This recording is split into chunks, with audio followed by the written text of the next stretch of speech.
आजकल राघव चड्ढा जानते हैं, जब से वो शादी किए हैं परिणीति चोपड़ा के साथ ना, एकदम बहकी बहकी बातें करते हैं। वो भाई राज्यसभा सांसद में जब धोने लगते हैं तो वो ये नहीं देखते हैं कि मैं धो किसको रहा हूं। वो धोबी पछाड़ धोना शुरू करते हैं और हर मुद्दे पे इस तरह से धोते हैं कि हद ही हो जाती है यार। मतलब जनता की बात कौन करता है, पब्लिक की बात करता ही कौन है। वोट लेने के बाद सारे नेता अपनी बात करता है, एक राघव चड्ढा आपने तो ठेका ही ले लिया है, मतलब हर किसी की बात करने के लिए। बताइए ना, इस तरह से अगर कीजिएगा तो इनकम टैक्स के छापा पड़ जाएगा सर, ईडी सीबीआई लग जाएगा। बाकी आप लोग इनको सपोर्ट करते हैं राघव चड्ढा को, तो एक बार देखिए और सुनिए, देखिए क्या कुछ कह रहे हैं। मतलब ऐसा जबरदस्त, बताइए।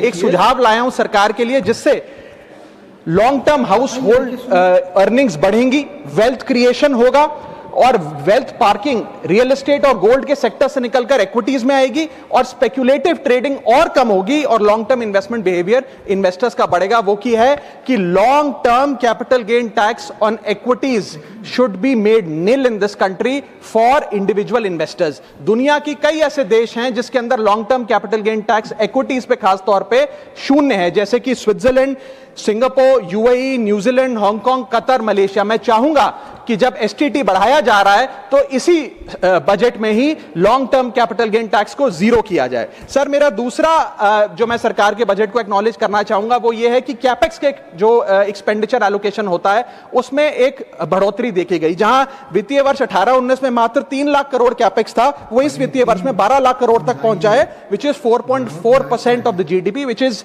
A good step. It will have a multiplier effect and it will prioritize asset creation। लेकिन इसके साथ साथ सरकार को 5 साल में क्या कैपेक्स वो कौन कौन से क्षेत्रों में खर्चा करने जा रही है उसका एक ब्यौरा देना चाहिए, ताकि प्राइवेट सेक्टर भी इस कैपेक्स के खर्चे को मैच कर सके।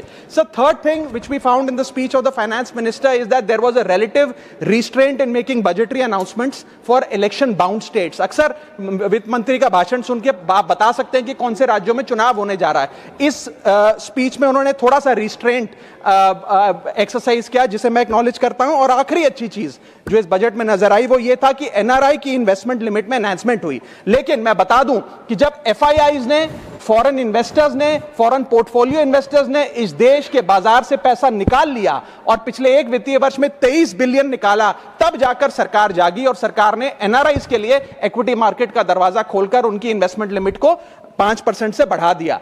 इसमें कोई दो राय नहीं है कि इससे इन्वेस्टर्स, 32 मिलियन एनआरआई इन्वेस्टर्स को अब भारतीय बाजार में पैसा डालने का मौका मिलेगा। लेकिन इसी के साथ साथ सरकार को इस पर भी गौर फरमाना चाहिए कि क्यों फॉरेन इन्वेस्टर्स भारत से पैसा निकाल कर बाजार को छोड़कर जा रहे हैं। Sir, now I come to the bad part of the budget. First thing is the, देख रहे हैं ना, तो बाकी बताइएगा आप लोग।